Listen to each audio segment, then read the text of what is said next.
Welcome, friend. Wrap that blanket a little tighter because tonight we're going back to a time when poverty wasn't just a bad month, it was your entire identity. And if you enjoy drifting off to strange little tales like this, you might consider stopping by again for the next one. You wake up to the delicate symphony of rats fighting over crumbs. Their tiny claws tap a melody on the cracked wooden floor right by your ear.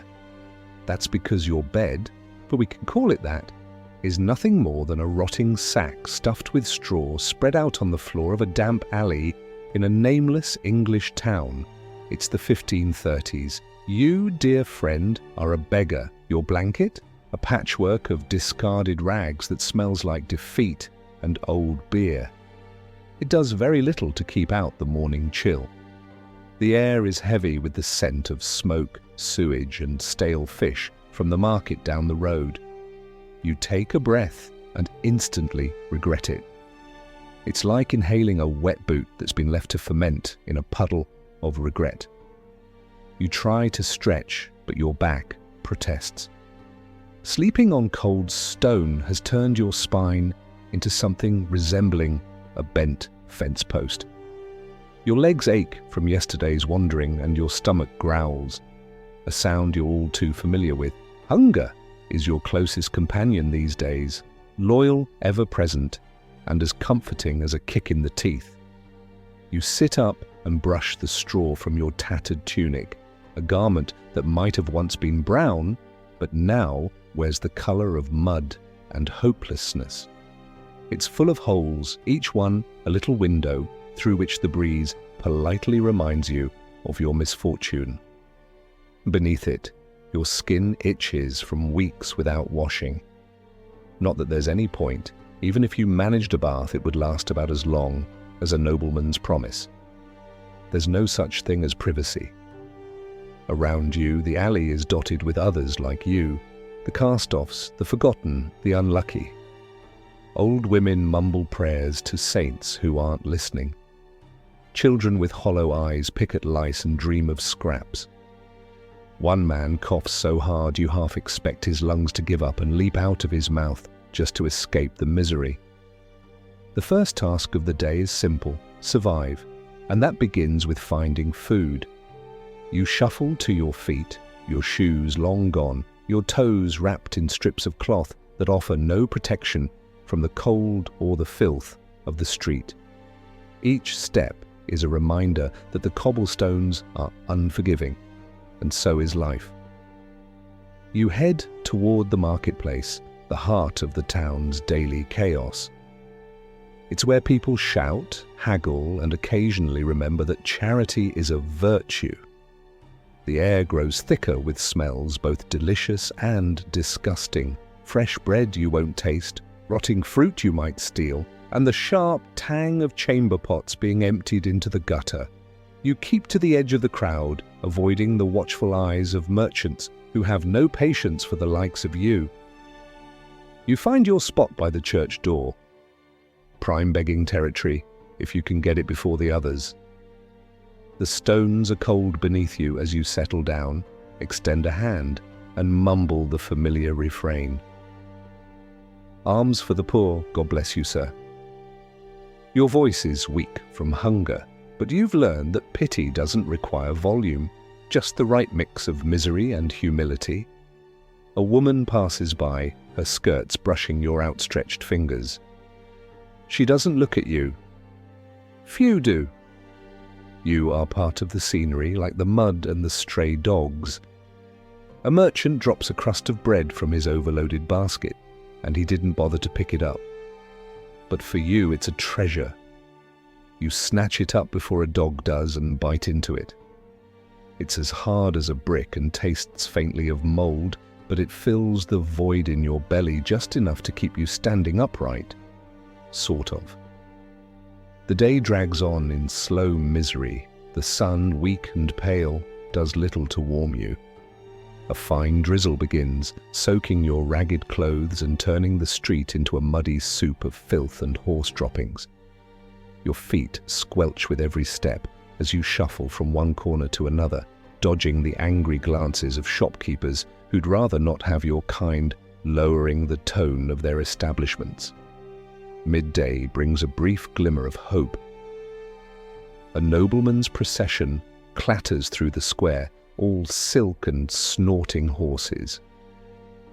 You call out for mercy, but your voice is swallowed by the clamour of hooves and the chatter of powdered courtiers. A coin, thrown carelessly, perhaps out of guilt or boredom, lands near you. It's small, tarnished, and possibly counterfeit, but it's yours. You snatch it up like a magpie, tucking it deep into your tunic as if it might somehow multiply in the dark. Afternoon fades to evening, and the cold creeps in again, settling in your bones like an unwelcome tenant. Your joints ache, your belly growls, and your head swims with hunger. But you've survived another day, and in the life of a 16th-century beggar, that's as close to victory as you'll get. Another hour passes, or maybe two. Time blends together when your only clock is the slow shifting of shadows across the mud. You try to stay in your begging spot by the church door, but the drizzle turns to a steady rain, and soon the stone steps become slick with grime and moss. Your tunic clings to you, heavy with water, and every movement sends a trickle of cold down your back, like the world itself is reminding you of your place. You think about seeking shelter, but where? The door of the church is firmly shut to the likes of you, unless there's a mass. And even then, you'd be expected to stay at the back, invisible among the pillars. The taverns won't have you, not unless you have coin, and your single, pitiful piece won't even buy you a sip of the cheapest ale. So you do what all beggars in this town do. You keep moving, because stillness invites the rain to soak deeper, invites the chill to set in your bones, and invites the watchman to notice you. Your feet squelch through the puddles. The cloth wrapped around them is sodden now, more of a sponge than a covering. Each step feels like walking on icy stones, except some of those stones bite back. Sharp bits of broken pottery, discarded bones, the occasional nail that somehow always finds the tenderest part of your soul. You grimace, but you don't stop. A beggar who stops becomes part of the scenery, and the scenery gets swept away when it offends the eye of a passing lord. You head toward the bridge, a favourite haunt of the town's poor. The bridge offers a sliver of shelter from the rain, and better yet, it's where townsfolk cross to enter the market. Foot traffic means opportunity. You wedge yourself into a corner where the stone arch meets the ground, pulling your knees up to your chest, trying to make yourself small, or perhaps just less miserable. Around you, others have had the same idea. An old man with no teeth mutters to himself, counting invisible coins. A woman with tangled hair rocks a baby that might be asleep or might be too weak to cry. The baby's face is hidden under a scrap of cloth that's just as wet as yours. The smell under the bridge is indescribable, a stew of wet animal, human waste, and the sour tang of stale ale that someone couldn't hold down. The river below doesn't help. It's not a clean, babbling brook. It's a slow brown ribbon of filth, carrying away the town's secrets, or at least its refuse. You don't look too closely at what floats past. Some things are better left unidentified. Your stomach growls again, louder this time. The crust of bread you claimed earlier was hardly enough. Your body is a furnace running on embers. Hunger gnaws at you, a dull ache that makes your head swim and your temper fray. You consider joining the others who fish scraps from the river's edge, but even you have standards, thin as they are. The rats seem to beat you to anything worth chewing on anyway. As the afternoon wears on, the rain finally eases, leaving the streets slick and shining. The town comes back to life. Merchants sweep the water from their doorways, children dash out to play in the gutters, and the noble folk venture forth again, their fine shoes skimming the mud, as they walk as if it might leap up and stain their silk. You resume your work, for begging is work, though no one credits you for it. You choose your marks carefully.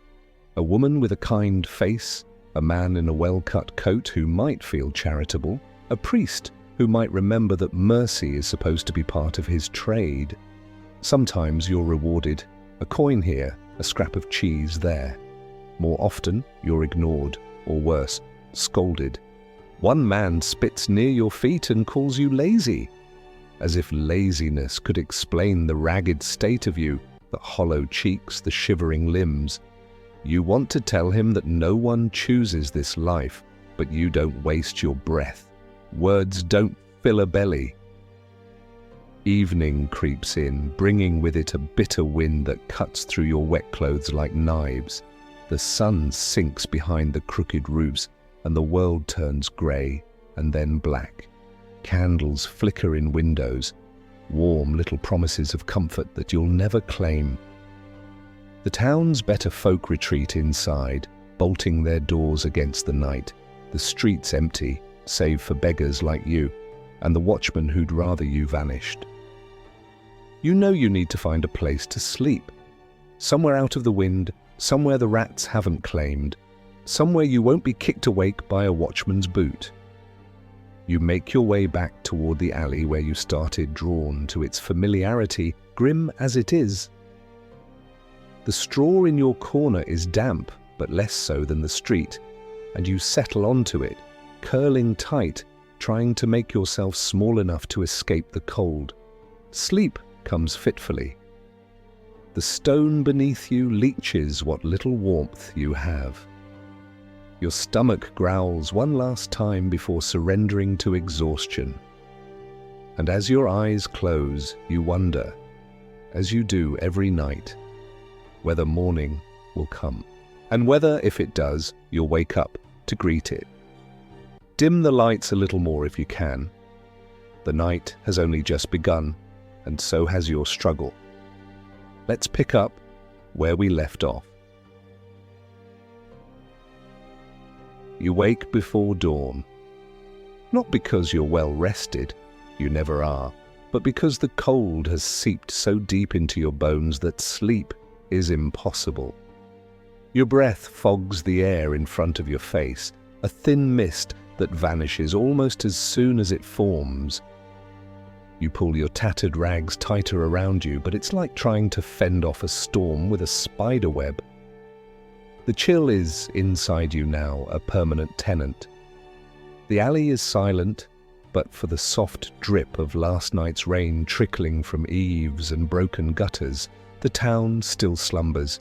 Even the rats have retreated for now, fat and content from the scraps they stole in the dark. You stand, joints creaking, and brush the straw and filth from your tunic. Another day begins, not with promise, but with necessity. Your first stop is the bakery, not inside, of course. You wouldn't be welcome.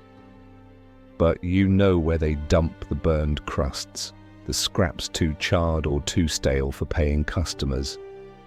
The baker's boy eyes you warily as you approach, but you've learned to smile, a gap-toothed, harmless grin that says, "I'm no threat, just hungry." If you're lucky, he'll look the other way. If not, well, there's always the gutter. This morning, fortune favors you. A crust, blackened on one side, lies atop the pile of ash and cinders. You grab it, ignoring the soot that smears your fingers. You chew slowly, savoring the gritty texture, the faint bitterness of the burned edge. It's food, that's enough. The sun begins to rise, staining the sky with streaks of pink and gold that feel like mockery. Beautiful, but offering no warmth. The town stirs, doors creak open, merchants set out their wares. Housewives sweep their stoops. The smell of morning fires drifts through the air. Wood smoke, boiled cabbage, the tang of onions frying in fat. Your stomach clenches at the scent, but you move on. That food isn't for you. Today, you decide to try the cathedral square. It's risky, too many beggars, too few coins, but sometimes the clergy distribute alms, or a kind parishioner drops a farthing for the sake of their soul. You make your way there, weaving through carts and horses, dodging piles of dung and puddles of filth. The streets are alive now, noisy with the shouts of traders, the clatter of wheels, the bark of dogs. You are invisible in the crowd, just another shadow among many. At the cathedral you take your place by the steps, careful not to encroach on the space claimed by others. There's a code among beggars, unspoken but enforced.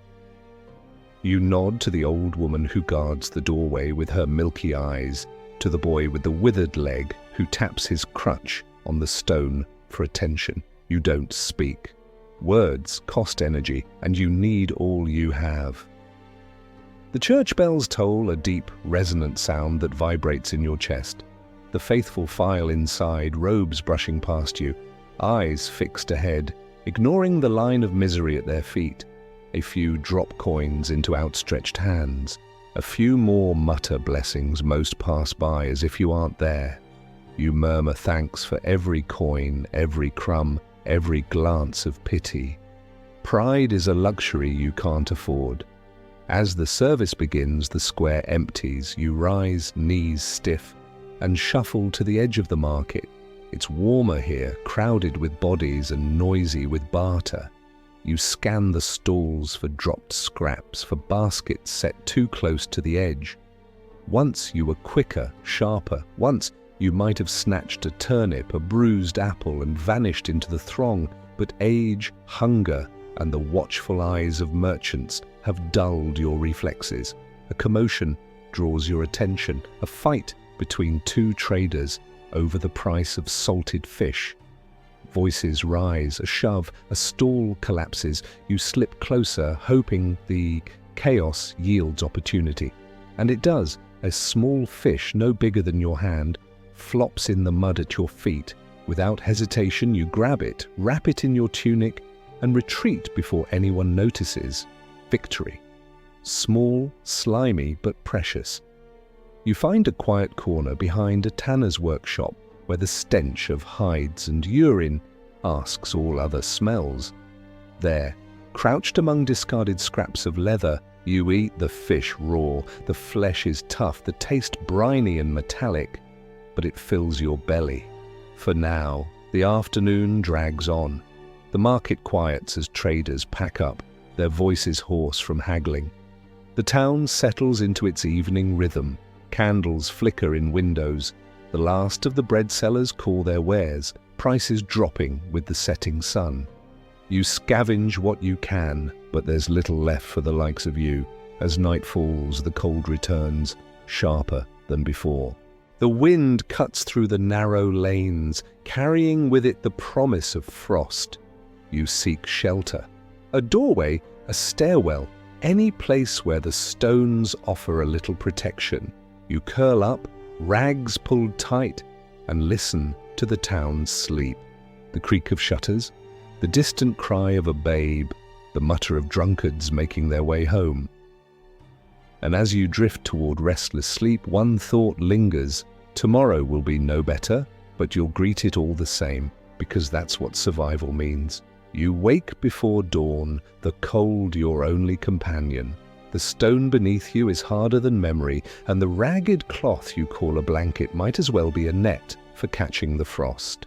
Your joints ache, your breath fogs the air in little puffs, and your fingers are so numb they barely seem to belong to you.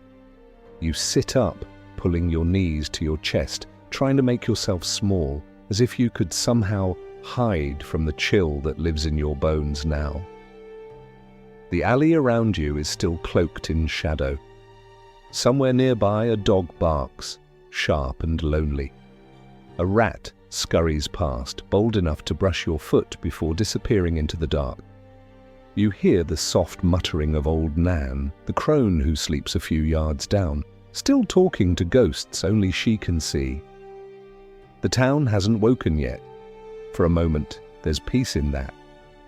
No jeering children, no wary glances, no watchman with boots itching to kick. Just you, the cold, and the quiet. But quiet doesn't fill a belly.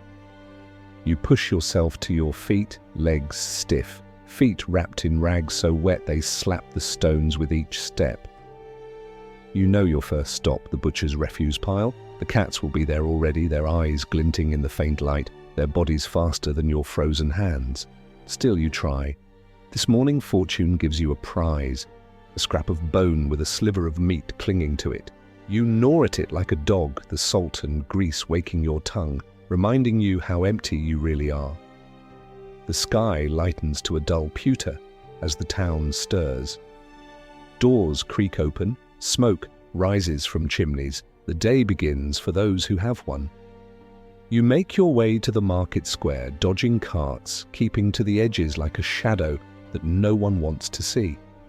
The smells taunt you, fresh bread you'll never taste, meat pies golden and steaming in the hands of those with coin, ale poured from casks you'll never touch. Your stomach growls loud enough that a boy selling onions hears and gives you a look, part pity, part disgust. You try near the tavern, where drunks sometimes forget their coins or leave behind a crust. A man stumbles out, red-faced and loud. He sees you, lurches your way, and you brace for a blow, but he just laughs, spits at your feet, and throws his empty tankard into the mud. You pick it up, wiping it clean on your sleeve. Maybe it'll fetch a crumb from a kind innkeeper, or at least earn you the right to stand by the fire for a minute or two. The hours pass slowly. Your feet ache, your fingers burn from the cold, and hunger coils tighter with each moment. Children pass, pointing, laughing, throwing pebbles. You let them. Their mockery is harmless compared to what the world has already done to you. You watch them go, their faces pink with health, their pockets no doubt lined with a sweet or two, and you wonder how long before life teaches them what it's taught you. Evening falls, and with it the temperature. The wind picks up, slicing through your rags like a blade. You make your way back to the bridge.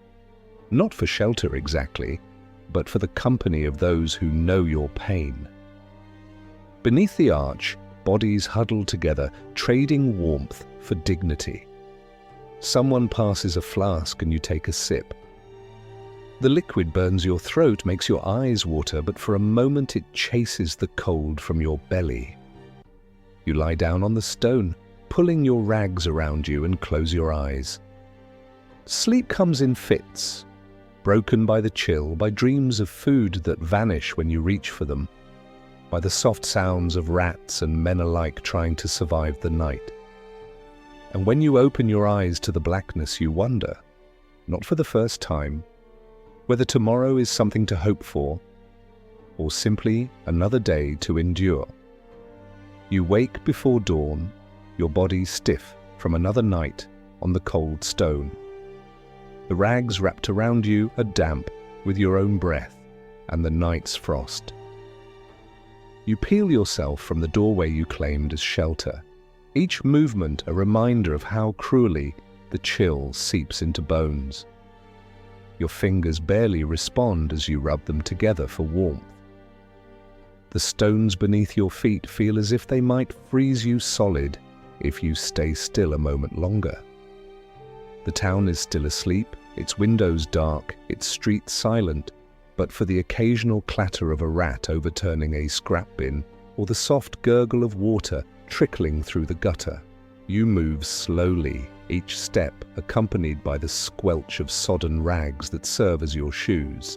Your breath comes in misty bursts, white against the black sky, just beginning to pale. Dawn approaches, but with it comes no comfort. Your first stop is the butcher's refuse heap, a place you've come to know with embarrassing familiarity. The cats have beaten you to it. Their eyes gleam at you from the shadows, daring you to try your luck. You shoo them off with a half-hearted wave, and they scatter just long enough for you to grab a bone, greasy and gnawed nearly bare. There's a sliver of meat left, tough as boot leather, but you gnaw it anyway, savoring the salt and fat, small as it is. The bone splinters under your teeth, and you suck at the marrow, ignoring the way it scrapes your tongue. The eastern sky begins to brighten, though the sun brings no warmth, only a paler shade of misery. You shuffle toward the market square, keeping to the edges where the shadows still cling. The smells start before the sights: bread baking, onions frying, the sharp tang of ale from the tavern's back door.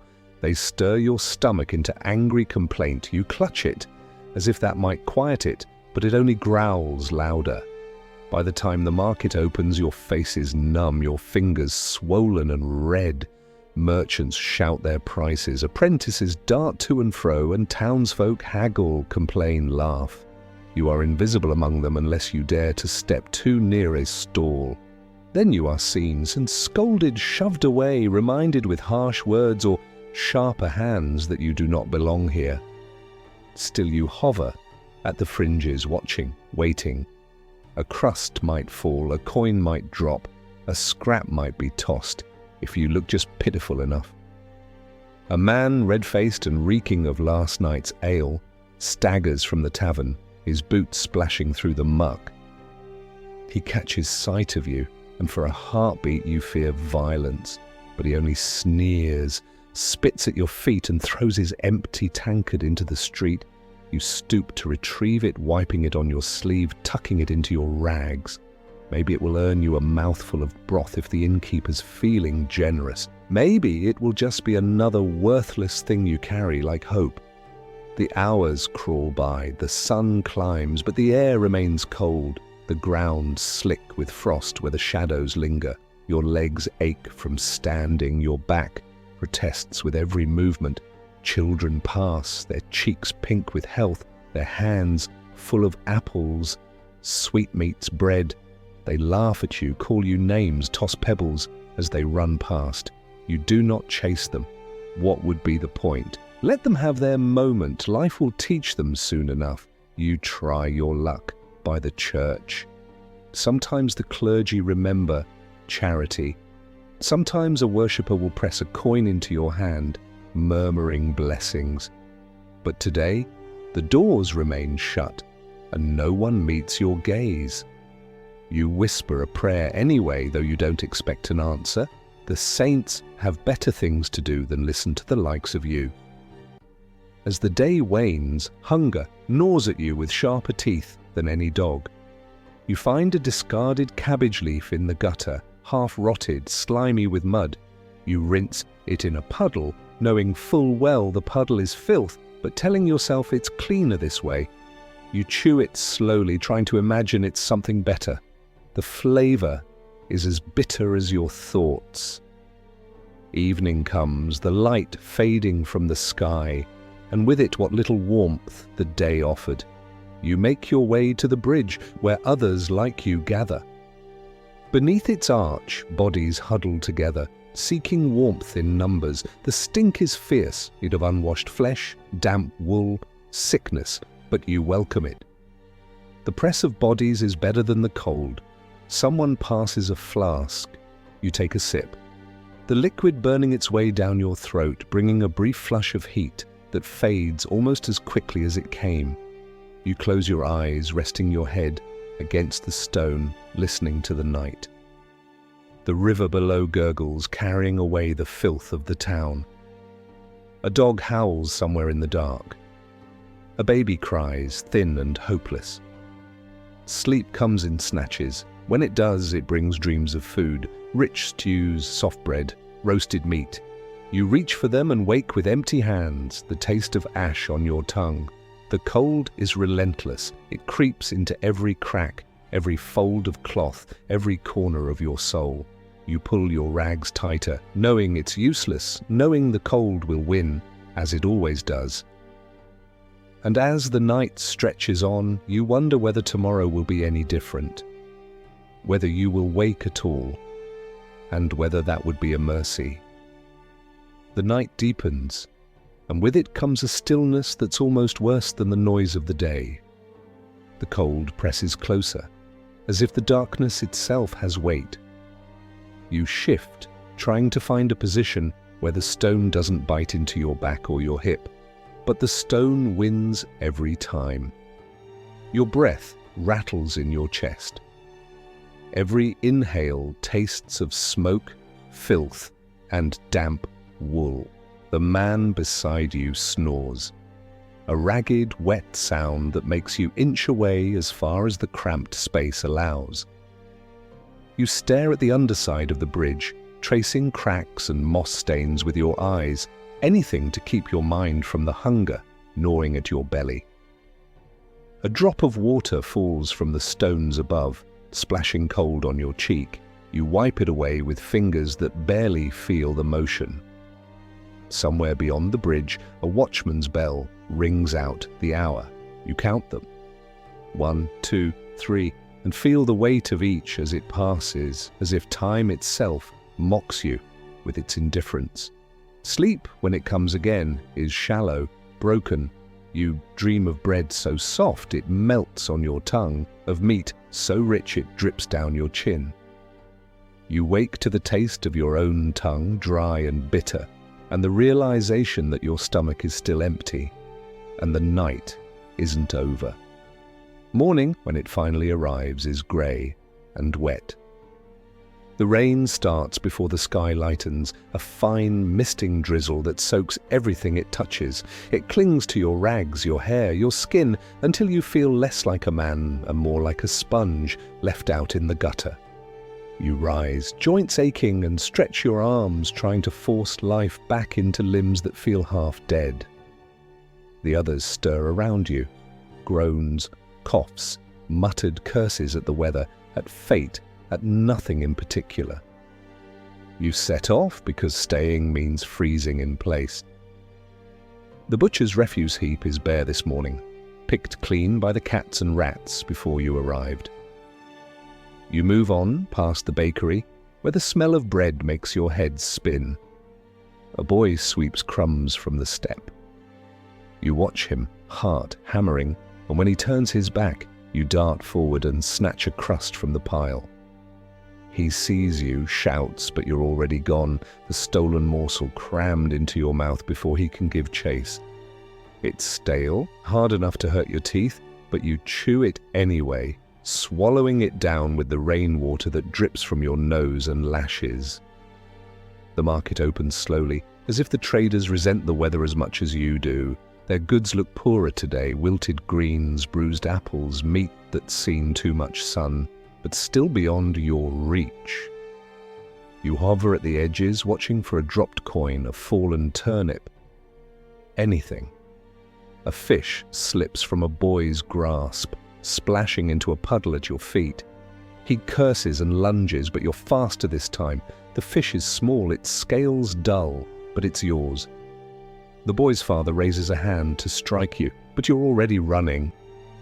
The fish clutch to your chest, slipping and sliding through the mud as you go. You hide behind a tanner's shed to eat, tearing at the fish with your teeth, raw and cold but filling. The skin is bitter, the flesh rubbery, but it's food. You gag once but force it down because waste is a sin and hunger is stronger than revulsion. When it's gone, you wipe your mouth on your sleeve and feel the hollow space inside you, a space that no fish could ever fill. The rain eases by midday, but the cold remains. You huddle against a wall, watching the world go by. The townsfolk move quickly, heads down, cloaks pulled tight. A woman drops a glove. You scoop it up, call out to her, but she doesn't hear or doesn't care. You keep the glove. Maybe you can trade it, maybe it will warm one hand tonight. You try the church again in the afternoon. The doors are open now, the smell of incense drifting out. A few worshippers trickle in, their shoes clean, their hands gloved, their faces turned from you as they pass. You kneel on the steps, murmur a prayer for charity. A coin lands near your knee. Copper, worn thin, but a coin all the same. You whisper thanks, though you don't know who gave it, and tuck it into your rags as if someone might try to steal it. The hours drag, the light fades. The wind rises again, sharp and bitter, cutting through what little protection your rags provide. You find yourself back at the bridge as night falls. The others are already there, hollow-eyed, defeated. A man sings a snatch, of an old ballad, voice thin as thread. Someone passes the flask again. You sip, feel the burn, feel alive just for a heartbeat. You settle onto the stone, wrap your arms around yourself and wait for sleep, for morning, for anything. The hunger is an old friend now, always there, always waiting. And as the night deepens, you wonder whether tomorrow will bring relief or simply more of the same, and whether, in truth, there's any difference at all. The first sound you register is the rain. It drums against the bridge above in a steady rhythm, soaking everything it touches, the stone, the mud, the miserable bundle that is you. You try to ignore it, but it seeps through your rags, through your skin, through your very bones, until you feel as if you'll dissolve into the filth beneath you. Your stomach wakes next, cramping and empty, reminding you that it's been too long since anything substantial passed your lips. The fish from yesterday, was that yesterday?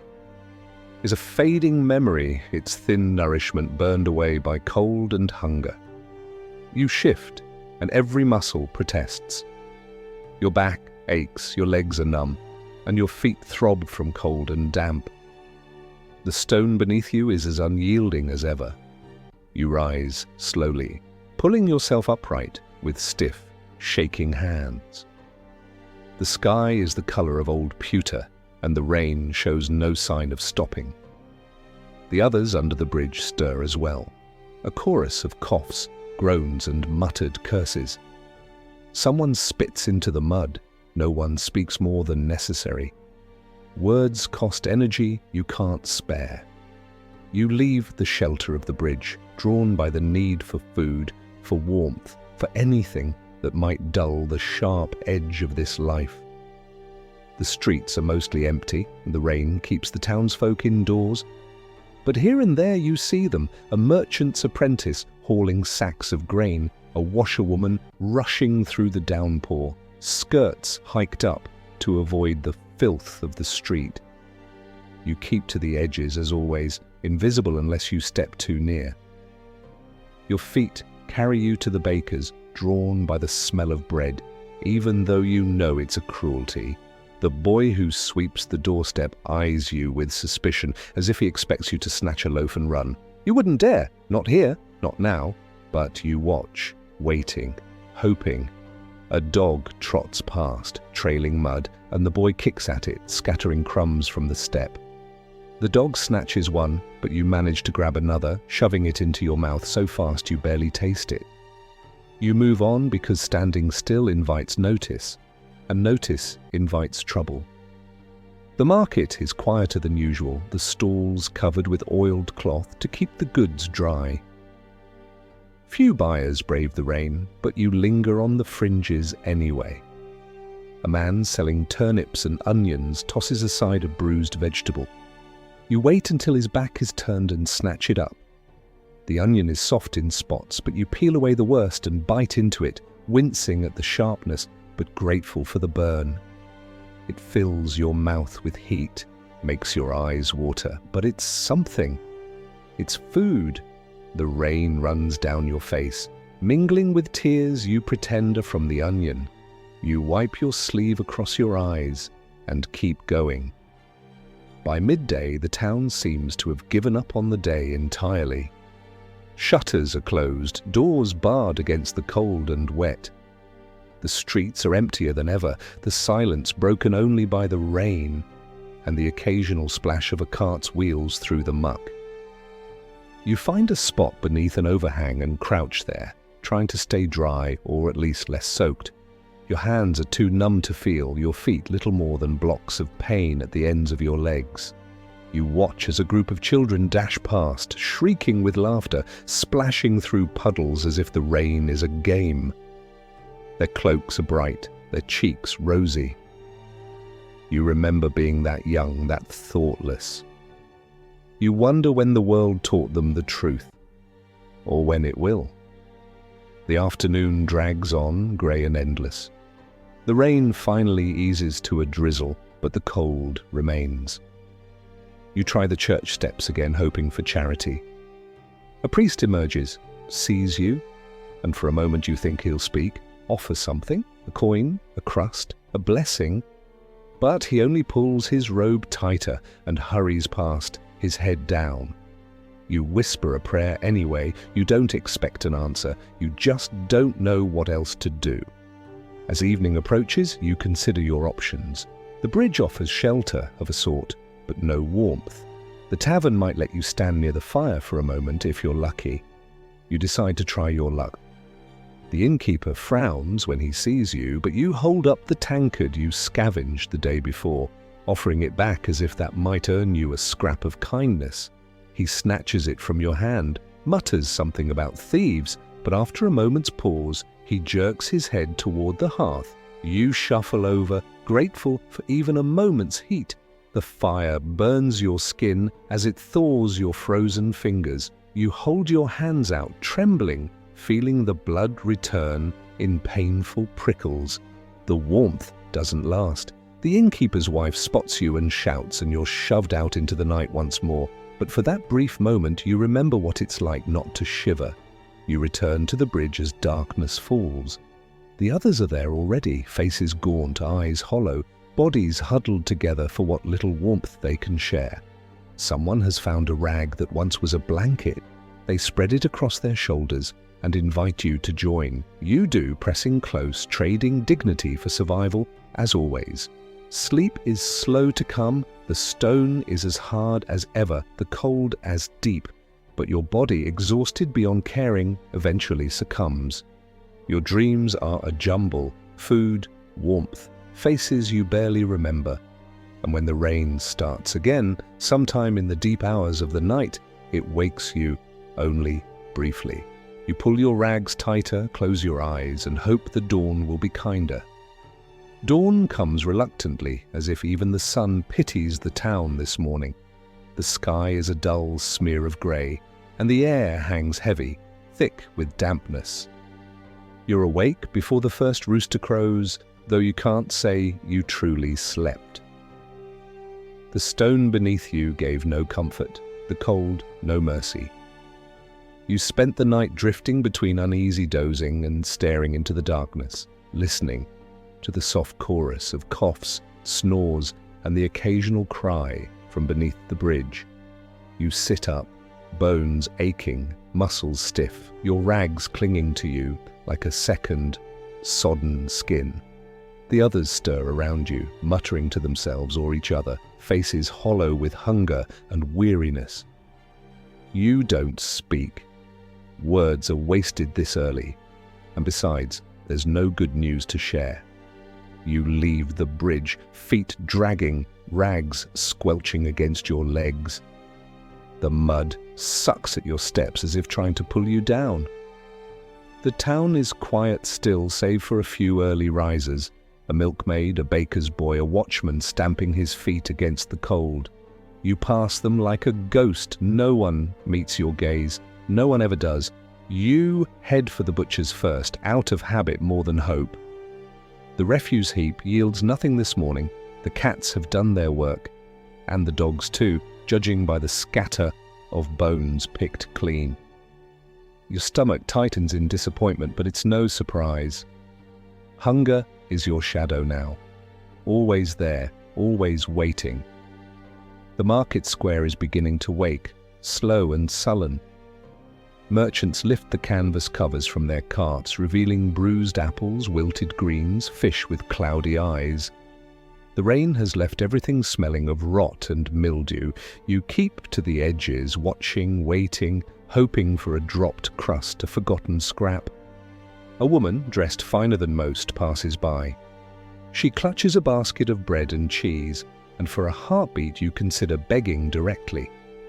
But her eyes flick over you, cold and sharp, and you shrink back. You know that look, disgust wrapped in fear, as if poverty might be contagious. Instead, you turn your gaze to the ground, pretending you weren't looking at her at all. Hours pass this way, the morning stretching into afternoon without kindness. You scavenge what you can. a soft spot of onion discarded in the mud, a crust that a child dropped in a puddle. You eat it anyway. Hunger makes you less choosy with each passing day. At midday, the sun breaks through the clouds for a moment, a weak, watery light that does little to warm you but enough to show the grime on your hands, the filth crusted in the folds of your tunic. You wipe at it out of habit, knowing it's pointless, knowing it won't make a difference. Still you try. A memory stirs. A time when you cared how you looked, when you had a home, a bed, a family. You push the memory away. It hurts too much. You drift toward the church as the bells toll. The doors are open, the smell of incense drifting out. You kneel at the steps, head bowed, hand outstretched. A few parishioners pass. One drops a coin. Copper, worn thin but precious nonetheless. You murmur thanks, though you're not sure who you're thanking anymore. The afternoon brings more of the same. Cold, hunger, the slow passing of time, marked only by the movement of shadows across the square. You find a broken crate near a stall and sit for a while, watching the world go by. A man sells hot pies from a cart, the smell making your stomach cramp with longing. A group of children chase a dog through the mud, laughing. A peddler hawks ribbons and lace, his voice bright and cheerful, despite the gloom. Life goes on, it seems, even when yours feels like it's standing still. As evening falls, the cold deepens. The merchants pack away their goods. The tavern doors swing open to welcome those with coin. You stand near the doorway, hoping for a stray crumb, a bit of kindness. A man stumbles out, red-faced and singing, and presses a crust of bread into your hand before his companion drags him away, laughing. You don't wait. You eat the crust in 2 bites, hardly tasting it but grateful all the same. You make your way back toward the bridge as the last light fades from the sky. The others are already there, huddled together beneath the arch. Someone has managed to light a tiny fire, more smoke than flame, and you join them, drawn to the meager warmth. You sit, legs pulled tight against your chest, and stare into the embers. The fire cracks once, sending up a spark that dies before it lands. No one speaks much. There's nothing left to say. The day is done, and tomorrow will be much the same. Hunger, cold, the endless search for something, anything, to fill the emptiness. You close your eyes, the stone hard beneath you,